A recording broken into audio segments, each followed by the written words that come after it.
todos, mi nombre es Joyce Pérez y a continuación voy a hacer una ponencia acerca de fisiología gástrica. Cualquier duda o consulta que tengan me la pueden hacer. En el índice de contenido vamos a ver que en primer lugar vamos a ver un poco de cosas generales como son las funciones y la anatomía del estómago. Luego vamos a ir escalando capas, las glándulas del estómago, las secreciones que tienen el estómago, la motilidad gástrica, la barrera mucosa, el periodo de ayuno y postprandial y finalmente la aplicación clínica. En cuanto a las funciones del estómago, son 4 principalmente, que son la secreción, la digestión, la absorción y la motilidad. En cuanto a la secreción, tenemos la secreción del ácido clorhídrico, del pepsinógeno y la lipasa gástrica, del moco y bicarbonato, de hormonas como la gastrina y la somatostatina, y de hormonas paracrinas o de secreción paracrina como es la histamina. En cuanto a la digestión, se va a dar debido a las contracciones propias del estómago que van a agitar el quimo y lo van a mezclar por completo con las secreciones gástricas, teniendo así una digestión de proteínas y una digestión parcial de lípidos. En cuanto a la absorción, el estómago va a absorber sustancias liposolubles como son el alcohol y la aspirina. Y en cuanto a la motilidad, va a ser importante para mezclar el alimento con las secreciones del aparato digestivo, en lo cual también tenemos el almacenamiento, que es como la relajación receptiva, en la mezcla peristáltica y en la retropulsión antral y el vaciamiento gástrico. Todos estos puntos lo vamos a desglosar uno por uno más adelante. Para recordar la anatomía del estómago, vamos a ver ciertas generalidades, como que es un saco dilatado en forma de J, siendo justamente la parte más distensible del tubo digestivo. Tiene una capacidad de 1.5 a 2 litros, su pH va de 1 a 3, tiene una buena irrigación, contribuyendo a la protección de la mucosa gástrica, y una inervación que va a ser de forma parasimpática y simpática. De forma parasimpática por el nervio vago, que aumenta la motilidad y la secreción gástrica, y de forma simpática el tronco simpático de T6 a T9 y hace sinapsis en el ganglio simpático. En cuanto a la irrigación, recordemos que tenemos al tronco celíaco, del cual van a surgir 3 arterias: la arteria hepática común, la arteria gástrica izquierda y la arteria esplénica. De la arteria hepática común surgen 2 arterias, que son la arteria gástrica derecha y la arteria gastroduodenal, que la gástrica derecha como tal va a generar la irrigación del tercio inferior de la curvatura menor del estómago. Y la arteria gastroduodenal va a generar a su vez la arteria gastromental derecha, que provocará la irrigación del tercio inferior pero de la curvatura mayor del estómago. Por otro lado, la arteria gástrica izquierda va a generar arterias esofágicas inferiores, que en este momento no nos importan tanto, y la arteria esplénica, en donde tenemos que va a surgir de esta la arteria gastromental izquierda, la arteria gástrica posterior y las arterias gástricas cortas. Ahora bien, las arterias gastromentales, tanto la gastromental derecha como la izquierda, van a generar entonces la irrigación de la curvatura mayor del estómago, pues, ¿no? Y las arterias gástricas van a estar irrigando la curvatura menor. Vamos a ver las capas del estómago. En cuanto a las capas del estómago, antes de ahondar en ello, vamos a ver que el estómago como tal tiene ciertas partes, ¿no? El cardias, el fondo y el cuerpo, siendo estas 3 partes abarcando los 2 tercios superiores del estómago y el tercio inferior abarcado por el píloro y el antro. Entonces, si hacemos un corte histológico en el nivel de estómago, vamos a ver nosotros a 4 capas principales: a la mucosa, a la submucosa, a la muscular y a la serosa. En cuanto a la capa mucosa, vamos a ver a las fositas gástricas, en donde van a estar justamente las aberturas de las glándulas gástricas. Esas son las aberturas de las glándulas gástricas. Tenemos ahí a las células superficiales de la mucosa, la lámina propia y a las células que vamos a relatar próximamente. Ahora bien, en la capa submucosa vamos a tener nosotros a la muscularis mucosae. En la capa muscular vamos a tener a la capa muscular oblicua, la capa muscular circular. Y entre la capa muscular y la celulosa tenemos al plexo mientérico, ¿no? Ya. De ahí vamos a tener que, en cuanto a las glándulas del estómago, nosotros vamos a tener dos tipos de glándulas, que van a ser las glándulas oxínticas y las glándulas pilóricas. En cuanto a las glándulas oxínticas, van a estar en el 80% de glándulas, van a abarcar el 80% de glándulas del estómago y van a estar en el cuerpo y en el fondo. Y en cuanto a las glándulas pilóricas, van a estar en el antro y van a abarcar el 20% de glándulas del estómago. Y en estas glándulas pilóricas vamos a ver que abundan las células G, las cuales van a producir o van a secretar la gastrina. Como vemos, ambas tienen 4 partes que son las foveolas gástricas, que son la parte más expuesta, el istmo, el cuello y la base. Ambas recubiertas por mucosa superficial. Luego en la parte de la glándula oxíntica tenemos a la célula parietal, la célula mucosa del cuello, la célula D, la célula principal y la célula enterocromafin. Y en la glándula pilórica tenemos células mucosas del cuello, la célula G, la célula D y las células enterocromafinas. Ahora bien, vamos a relatar una por una cuáles son sus funciones.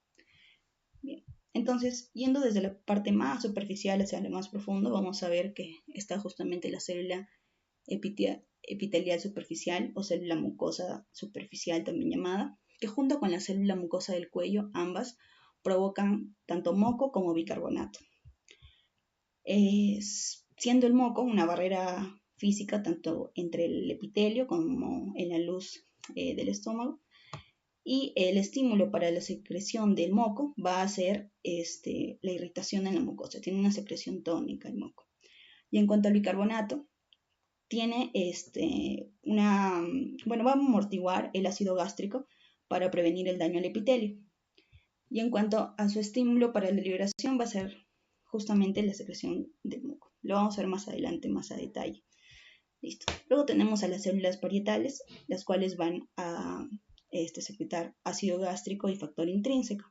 El ácido gástrico va a activar la pepsina y el factor intrínseco va a unirse con la vitamina B12 para que posteriormente pueda permitir su absorción.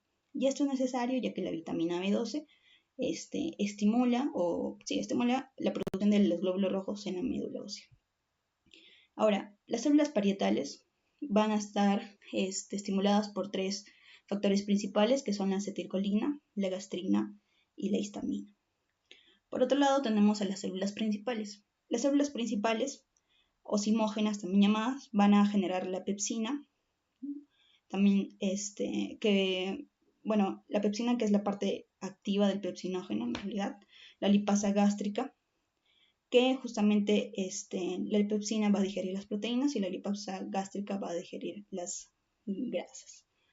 Y en cuanto a las células D, van a generar somatostatina, que inhibe la secreción ácido gástrica, y la gastrina, que estimula la secreción ácida gástrica. Y en cuanto a las células tipo enterocromafinas, van a generar histamina y serotonina, siendo estos reguladores paracrinos del tubo digestivo. Y en cuanto a las células P, o también llamadas D1, se van a encontrar en las glándulas fúngicas del estómago y van a generar la grelina, que es la hormona del hambre. Bueno, y ahí está un cuadrito resumen de todas las células, de las secreciones de cada una y de la función principal. Ahora bien, vamos a ver la secreción del ácido clorhídrico. Aquí vamos a ver que esta secreción va a generar la acidez del jugo gástrico, y esto va a servir porque va a desnaturalizar a las proteínas ingeridas, haciéndolas más digeribles, y activa el pepsinógeno, convirtiéndolo en pepsina. Pero esto va a suceder solo en pH bajos, menores a 2, y justamente por eso es importante la secreción del ácido clorhídrico, si no, no se puede generar la pepsina. Entonces, en primer lugar, vamos a ver que las células parietales van a secretar protones y van a generar un descenso del pH mediante el transporte activo primario, en el cual va a participar un acarreador ATPasa. Va a transportar iones hidrogeniones contra la gradiente de concentración hacia la luz del estómago, y al mismo tiempo va a transportar potasio en la dirección opuesta. Asimismo, van a ver que en las membranas vasolaterales, cerca de los capilares sanguíneos, van a introducir cloro contra la gradiente electroquímica y a este movimiento se va a acoplar el movimiento del bicarbonato. Ahora bien, ¿cómo se produce este bicarbonato que está saliendo? Este ion bicarbonato se va a producir por las células parietales después de disociar el ácido carbónico, el cual ha sido formado previamente por el CO2 y el agua, junto con la función ya de la anhidrasa carbónica, pues se forma este ácido carbónico, ¿no? Que al escindirse generará el bicarbonato que saldrá hacia los capilares sanguíneos. Y además, las células parietales van a secretar ion cloruro mediante difusión facilitada.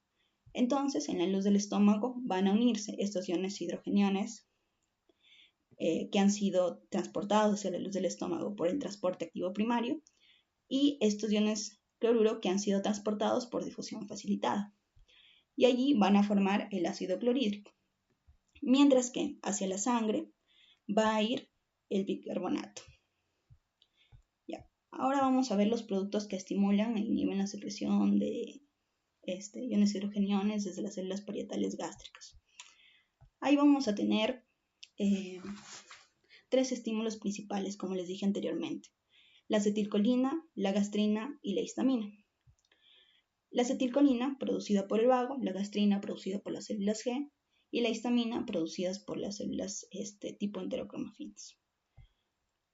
Además, aparte de esta secreción directa, digamos, o esta estimulación directa de cada uno, el ACH o acetilcolina va a estimular también a las células tipo enterocromafinas, generando más histamina, al igual que la gastrina. Ambos van a promover la secreción de la histamina mediante la estimulación de estas células. Asimismo, cabe recalcar que la histamina actúa como un regulador paracrino en la estimulación de las células parietales. Y la histamina es el principal factor estimulante de ácido clorhídrico durante la noche. Ahora bien, en el caso del nervio vago que ha estimulado la acetilcolina, vamos a ver que la acetilcolina va a ir hacia los receptores muscarínicos M3 y la gastrina hacia los receptores de la colecistoquinina B. Y estos van a generar una estimulación en cuanto a la proteína GQ, que a su vez va a provocar la activación del avioderinositol 3-fosfato, que provoca la activación del calcio. Y esto va a provocar que se active la bomba hidrogeniones potasio ATPase, que es la que vimos anteriormente en cuanto al transporte activo primario, ¿no? Que nos genera más ácido clorhídrico, justamente generándose el ácido clorhídrico, como bien dice ahí. De ahí tenemos la histamina, que va a ir al receptor H2, va a estimular la proteína GS y esto va a estimular al AMP cíclico, generando la activación del transporte activo igualmente por el acarreador hidrógeno potasio ATPase. Por otro lado, también tenemos dos factores que también pueden generar esta secreción de ácido clorhídrico, pero en menor proporción, que son la somatostatina y las prostaglandinas. Estos van a generar una estimulación en la proteína GI y esta a su vez en el AMP cíclico, que genera igualmente una estimulación en la parte de la bomba hidrogenión en potasio ATPase, generando la secreción de ácido clorhídrico.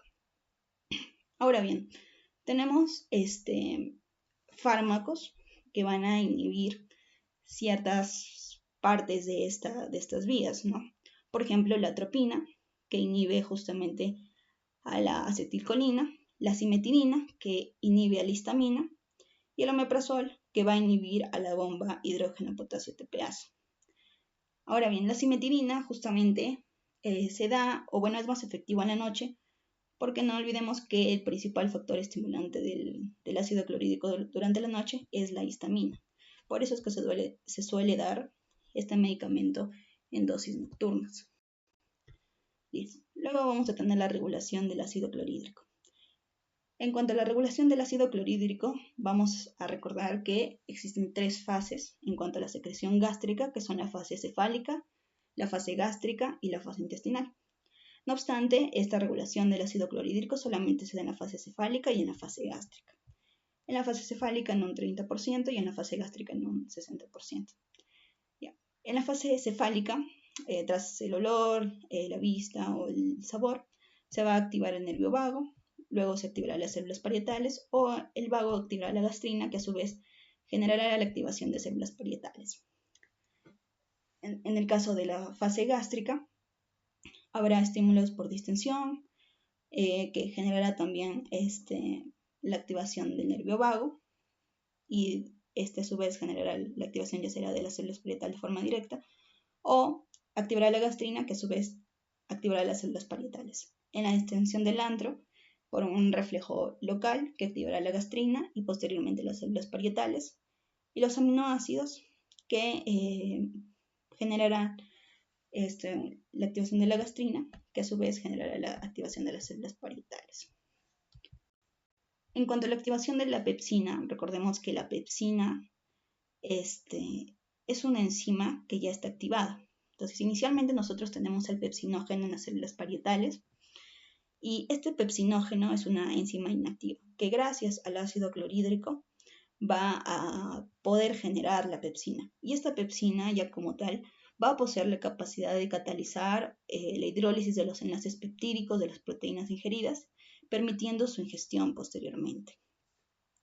Ya, entonces la pepsina va a generar polipéptidos, como vemos aquí las proteínas generan polipéptidos a partir de la pepsina, y posteriormente ya se generan los aminoácidos, pero ya tras la acción de la tripsina y de la eripsina, pero estas enzimas se dan ya en el intestino delgado, ¿no? No obstante, es importante la pepsina para justamente escindir inicialmente las proteínas de polipéptidos. En cuanto a la secreción de gastrina, va a estar producidas por células G, que estas están en el antro del estómago. Y vamos a ver que el estímulo para la secreción van a ser los pequeños péptidos y aminoácidos y la distensión del estómago. Y asimismo el nervio vago, que va a liberar el péptido liberador de gastrina. Y va a ser inhibida su secreción por los iones hidrogeniados en el estómago y la somatostatina. Asimismo, la gastrina va a tener acciones tanto directa como indirecta. En la acción directa va a estimular células parietales, que justamente va a actuar en los receptores de colecitoquinina B de las células parietales, pero no obstante estos receptores también vamos a ver que van a estar en células epiteliales de la mucosa gástrica. Por ello también estimularán el crecimiento de la mucosa gástrica. Y en cuanto a la acción indirecta, estimulan las células tipo enterocromas finas, generando histamina.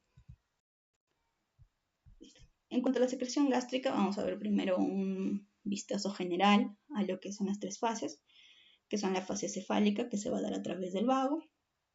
Luego el vago en su porción parasimpática estimulará la producción de pepsina y ácido. La fase gástrica, mediante reflejos nerviosos secretorios locales, reflejos vagales, estimulación de gastrina y histamina. Y la fase intestinal en mecanismos nerviosos y mecanismos hormonales.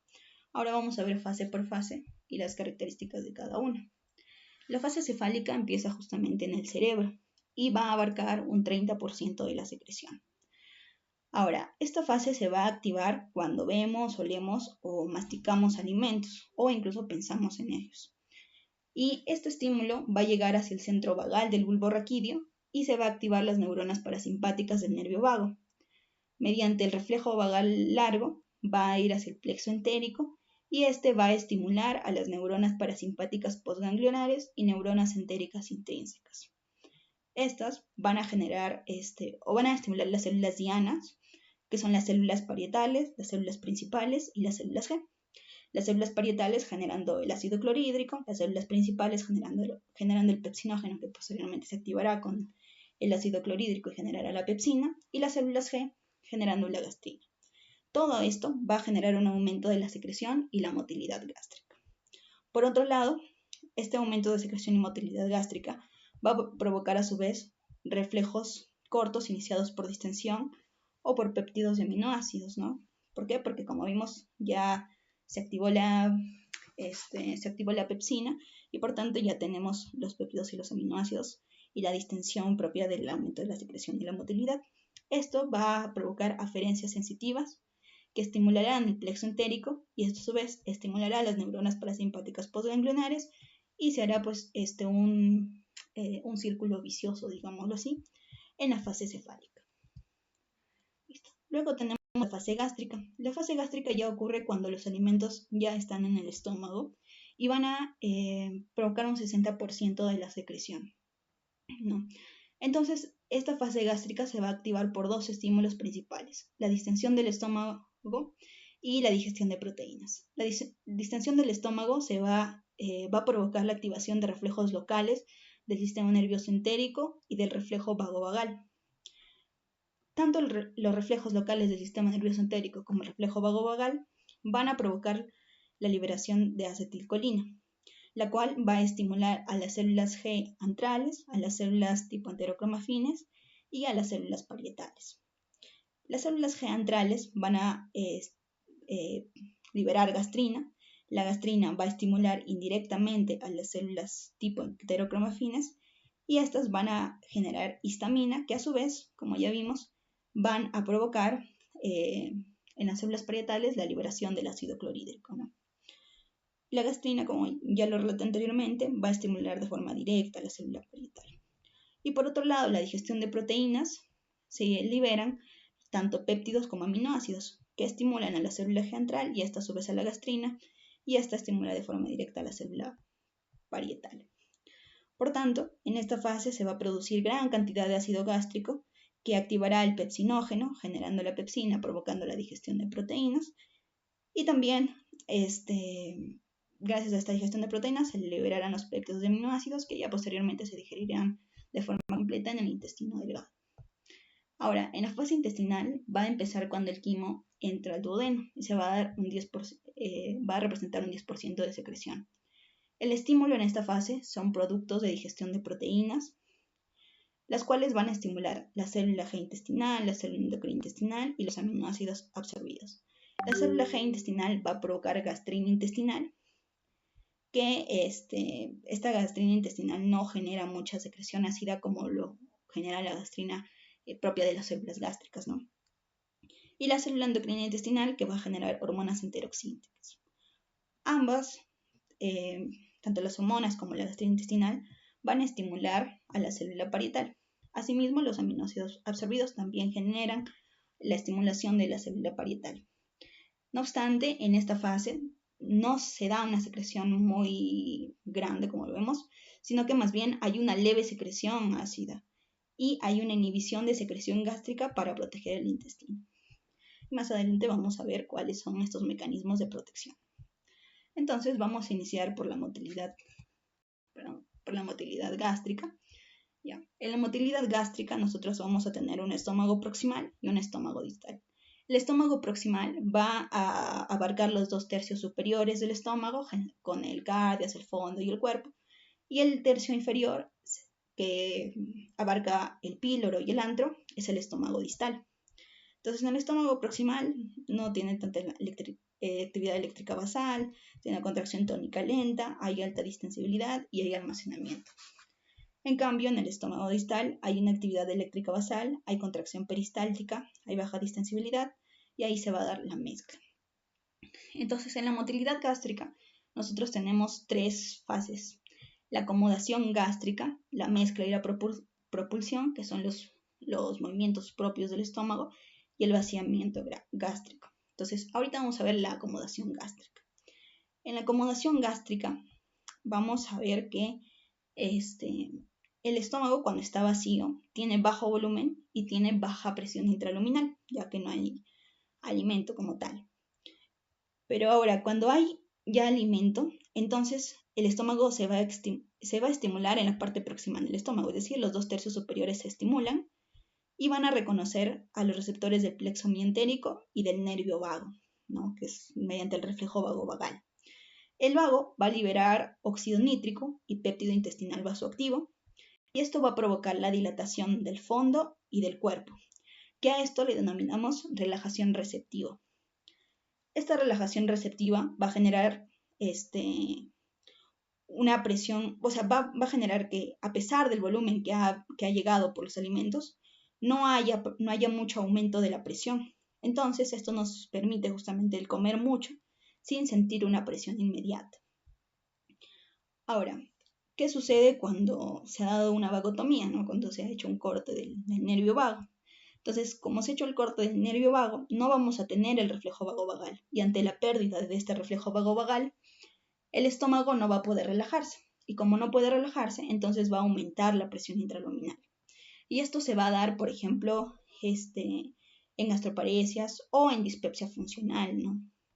Que eso ya fuera la vagotomía. Listo. Luego tenemos la mezcla y la propulsión.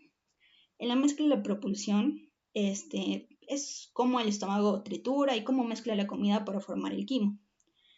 En cuanto a la propulsión, nosotros vamos a ver que en la curvatura mayor tenemos el llamado marcapaso gástrico. Este marcapaso gástrico genera contracciones y está controlado por el sistema nervioso parasimpático y el simpático. El parasimpático aumenta la motilidad y el simpático disminuye la motilidad. Asimismo, la gastrina aumenta las contracciones que genera este marcapaso gástrico y la motilina también pues aumenta la motilidad, ¿no? Todo este marcapaso gástrico va a generar ondas lentas que van a darse de 3 a 5 ondas lentas por minuto. ¿Ya? Y estas ondas lentas generan contracciones, que son contracciones anulares. Estas contracciones anulares van a comenzar en el cuerpo del estómago y van a avanzar hacia el antro y el píloro. Y es a eso lo que denominamos propulsión. No obstante, aunque hayan avanzado hacia el antro y el píloro va a estar cerrado. Entonces, eso es por una parte. Por otro lado, tenemos la parte del triturado. En el triturado, el antro estruja el material atrapado y va a provocar que el alimento se fragmente y se mezcle con el jugo gástrico. Y esto va a permitir el paso del alimento al duodeno mediante una contracción fuerte llamada bomba pilórica.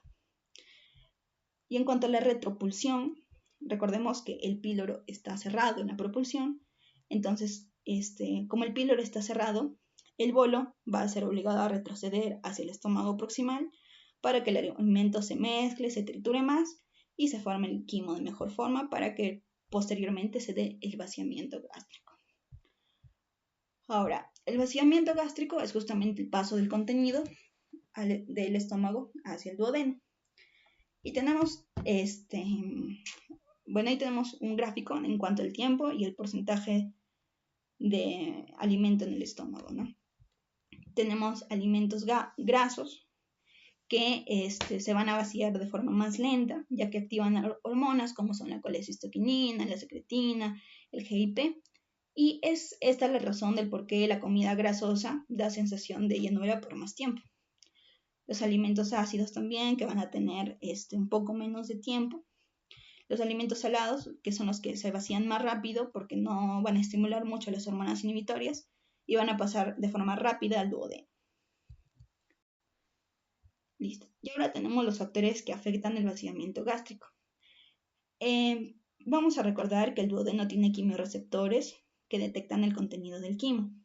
Entonces, como ya vimos, cuando estos quimiorreceptores perciben el ácido, van a generar la liberación de secretina, que va a generar la reducción del vaciamiento gástrico, ¿no? Y a su vez va a permitir que el páncreas libere bicarbonato para neutralizar este ácido que ha sido percibido por los quimiorreceptores duodenales. En cuanto a las grasas, se dice que es el principal inhibidor de este vaciamiento gástrico y va a generar colecistoquinina y el GIP, que aumentarán la contracción del píloro y disminuirán la motilidad gástrica. Y en cuanto a los aminoácidos y péptidos, van a generar gastrina, que a su vez, pues obviamente va a reducir el vaciamiento gástrico. Ahora, no solamente va a ser controlado por estos quimioreceptores, sino que también va a ser controlado el vaciamiento gástrico por el sistema nervioso mediante el sistema autónomo, tanto por la actividad simpática como por la parasimpática. En cuanto a la parasimpática, tenemos al nervio vago, que aumenta la motilidad y favorece el vaciamiento, y en la actividad simpática disminuye la motilidad y por tanto retrasa el vaciamiento. La actividad simpática va a generar un estímulo en los plexos intramurales, que son los de Meissner y los de Auerbach, los cuales coordinan las contracciones del antro, la apertura del píloro y el paso del quimo al duodeno, pues, ¿no? Entonces, el principal regulador del vaciamiento gástrico va a ser el duodeno, y cuando detecta mediante sus quimioreceptores duodenales, ya sea ácidos, grasas o aminoácidos o péptidos, va a inhibir o reducir el vaciamiento gástrico y la motilidad. Y a todo esto se le denomina reflejo enterogástrico. Listo. Ahora vamos a ver la barrera de la mucosa gástrica. En cuanto a la barrera de la mucosa gástrica, tenemos tres tipos de elementos: los elementos preepiteliales, los elementos epiteliales y los elementos subepiteliales. En los elementos preepiteliales tenemos al moco, que generará una capa de moco mayor a 1 milímetro, aproximadamente 1 milímetro cúbico, el bicarbonato, que sirve para neutralizar el ácido, y las mucinas, donde tenemos la mucina 5C y la mucina 6. La mucina 5AC es secretada por células mucosas superficiales y la 6 va a ser secretada por células mucosas del cuello. Además de estos elementos preepiteliales, que son los principales, tenemos también a lípidos y al agua, que abarca un 90-95% aproximadamente. Ahora, la capa de moco va a tener dos partes: una parte interna, o también llamado moco visible, y una parte externa, o también llamado moco soluble. En la parte interna, o también llamado moco visible, contiene alto bicarbonato, el cual va a proteger a la mucosa, y también va a tener a las mucinas, dándole una consistencia viscosa por la unión que tienen estas mucinas, que va a darse por puentes disulfuro. Y en cuanto a la capa externa o moco soluble, no tiene enlace de sulfuro entre las mucinas y por tanto no va a tener esa viscosidad que tenía la capa interna. No obstante, esta capa externa o moco soluble se va a encargar de la liberación de óxido nítrico. Ahora vamos a ver los elementos epiteliales. En cuanto a los elementos epiteliales, tenemos a los transportadores iónicos, manteniendo el pH intracelular, los péptidos trefoil, que estabilizan y participan en la reparación de la mucosa, y son producidos por las células caliciformes y las células productores de mucina. Además, tras una lesión, estos péptidos trefoil justamente reparan la mucosa, y se dice que depende de si la lesión está en fase temprana o en fase tardía. Si está en fase temprana, entonces actuarán los péptidos trefoil tipo 1 y tipo 2, y si están en fase tardía, actuarán los péptidos trefoil tipo 3. Y en el caso de las proteínas de choque térmico, van a impedir la desnaturalización de las proteínas, por ejemplo, tras un aumento de la temperatura o del estrés oxidativo. Listo. Y luego tenemos los elementos subepiteliales, en donde tenemos la microvasculatura subepitelial, que es el efecto protector más importante de la mucosa gástrica, pues mantiene el flujo sanguíneo hacia las células epiteliales. Y asimismo, el endotelio vascular va a generar la síntesis de prostaglandinas. Y estas prostaglandinas van a activar receptores, que son tres principales: el EP1, el EP3 y el EP4. El EP1 aumenta la secreción de bicarbonato, generando obviamente el aumento del elemento preepitelial, que es el bicarbonato, que actúa como barrera físico-química junto con el moco. Disminuye la motilidad, aumenta el flujo sanguíneo en la mucosa, generando por tanto mayor llegada del flujo sanguíneo hacia las células epiteliales, y también mayor producción de la prostaglandina, ¿no? En el caso del receptor EP3, disminuirá el AMP cíclico, que como lo vimos anteriormente estaba involucrado en la activación de la bomba hidrógeno-potasio TPasa, la cual actuaba para activar el ácido clorhídrico. Por tanto, si disminuye el AMP cíclico, disminuye también la secreción de ácido clorhídrico. Y el EP4 que tras actuar la prostaglandina en el EP4 va a generar la secreción de moco. Ya. Esos son los elementos entonces principales para la protección de la barrera de la mucosa gástrica. No obstante, también tenemos efectos nocivos, ¿no? Como el ácido clorhídrico en altas cantidades, la pepsina, las sales biliares o elementos exógenos como el alcohol, las bacterias o los ácidos. Entonces, en cuanto al daño de la mucosa gástrica, nosotros vamos a ver que tras el daño de la mucosa, el ácido clorhídrico va a poder penetrar hacia el epitelio y por tanto va a provocar una lesión de células epiteliales y aumento de la permeabilidad de la mucosa. Esto a su vez aumentará la entrada de iones hidrogeniones hacia el interior del tejido, provocando un daño en los mastocitos que liberarán histamina. Recordemos que la histamina también estimula la secreción de ácido clorhídrico, entonces generará más ácido clorhídrico. Y también la histamina desencadena una respuesta inflamatoria, pues, ¿no? Y ahí se va a dar ya sea una lesión leve o una lesión grave. Una lesión leve puede resolverse tras el aumento de un flujo sanguíneo, ya que como vimos anteriormente, favorece la secreción de moco, o puede, ante el caso de una lesión grave, va a disminuir el flujo sanguíneo y va a generar una lesión celular. Entonces, como síntesis de esta parte, tenemos que los factores de protección son el bicarbonato, el moco, las prostaglandinas, el flujo sanguíneo, siendo el más importante, y factores de crecimiento, ¿no? Y los factores dañinos van a ser los iones hidrogeniosos y la pepsina, el Helicobacter pylori, el AINE, el estrés y el tabaquismo y el alcohol, justamente porque el alcohol, gracias a su liposolubilidad, puede penetrar mucho más fácil la barrera mucosa. En cuanto al periodo de ayuno, tenemos el contenido del jugo gástrico normal en el estado de ayuno, como son los cationes, los aniones, la pepsina, la lipasa, el moco y el factor intrínseco, los cuales permiten mantener la actividad digestiva y proteger la mucosa incluso cuando el estómago está vacío. Y en el caso de la grelina, que es la hormona del ayuno, también llamada la hormona del hambre, es la que va a avisar al cerebro cuando necesitamos comer. Y ahora bien, la grelina va a ser una hormona que está producida principalmente en el fondo del estómago. Y esta va a estar durante el ayuno, cuando el estómago esté vacío, y va a actuar a nivel del hipotálamo y también de la amígdala. A nivel de ambas partes, tanto de la amígdala como del hipotálamo, va a actuar en receptores GHSR, o también llamados los receptores secretagogos de la hormona del crecimiento. Allí va a provocar la inducción del apetito, por lo cual también se le denomina hormona orexigénica, y también va a generar un efecto ansiolítico o antidepresivo tras su acción en la amígdala, ya que ambas partes comparten el mismo receptor. Ya. Luego, en cuanto a la hipófisis, va a generar la estimulación de la liberación de la hormona de crecimiento. Por otro lado, en el hígado va a generar mayor glucogenólisis, manteniendo la glucosa durante el ayuno. Y en el caso del páncreas, generará menor liberación de insulina, evitando que la glucosa disminuya demasiado durante el ayuno.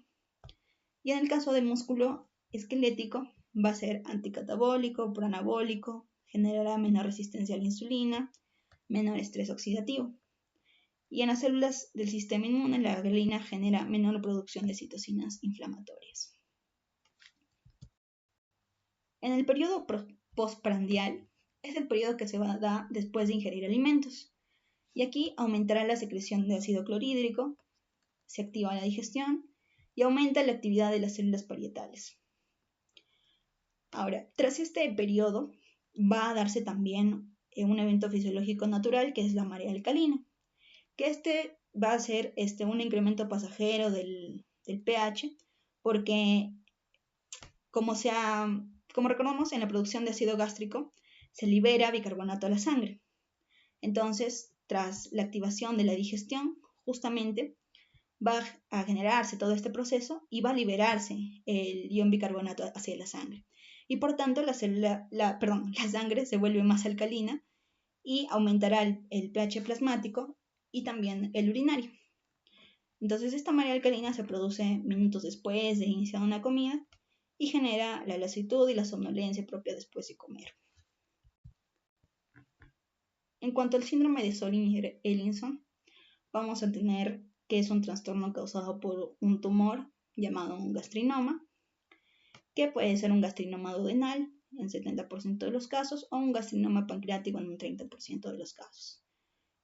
Y la clínica que va a dar es el dolor abdominal, la diarrea y estatorrea, la baja de peso y múltiples úlceras. ¿Y por qué? Porque el gastrinoma genera una secreción excesiva de gastrina. Y la gastrina tiene una acción trófica tanto en células parietales, como ya vimos porque iba a los receptores de colecistoquina B, y a las células enterocromafines o tipo enterocromafines. Entonces, como tiene una acción trófica en ambas células, va a generar una alta producción de ácido gástrico. Y tras esta alta producción de ácido gástrico, va a generar justamente las múltiples úlceras que son características de esta enfermedad. Y en cuanto a la enfermedad ulcerosa péptica, recordemos que la úlcera es una lesión mucosa que se va a extender hasta la submucosa o incluso a capas más profundas. Y se dan debido a un desequilibrio entre los factores protectores y a los factores dañinos, que ya lo vimos previamente. Entonces, estos factores dañinos que pueden provocar esta úlcera son, por ejemplo, los AINES, ya que inhibe la síntesis de prostaglandina, y como vimos anteriormente, la prostaglandina era importante debido a que gracias a sus tres receptores, a sus tres tipos de receptores, iba a generar tanto el aumento de bicarbonato, disminución del AMP cíclico que disminuye el ácido gástrico y la secreción de moco. Por tanto, si es que se inhibe la síntesis de prostaglandina, todos estos mecanismos van a inhibirse y no podrá tener una buena barrera mucosa en la parte gástrica. Listo. Otro factor es el tabaco, ya que inhibe la secreción del bicarbonato. El Helicobacter pylori, ya que genera la mayor parte en úlceras duodenales. Ya, en este caso de las gástricas también es dado mayormente tanto por Helicobacter como por AINES. Y otra razón más sería la hipersecreción ácida, como el síndrome de Soling-Ellison, que ya lo vimos anteriormente. El exceso de ingesta de sal, ya que esta irrita el epitelio. Pero sobre todo se ha visto asociado con un aumento de la virulencia del Helicobacter pylori y el alcohol, debido a su capacidad liposoluble que tiene. La isquemia sostenida, como puede ser por el uso de cocaína y metanfetaminas, úlceras por estrés y marginales post-gastrectomía, quimioterapia con antiangiogénicos, como la bevacizumab, y el ayuno prolongado por secreción ácida en el estómago vacío, ya que en el ayuno se sigue dando la secreción, incluso en el periodo de la noche, como vimos, se sigue dando la secreción. No obstante, ya tras la ingesta de alimentos, va a regularse esta secreción ácida, ¿no? Pero si es que no se da esta regulación, entonces sí puede provocar cierta lesión. Aquí vemos una imagen de lo que sería una úlcera gástrica. Y es todo. Esta es la bibliografía que he usado y cualquier pregunta o duda me lo pueden hacer.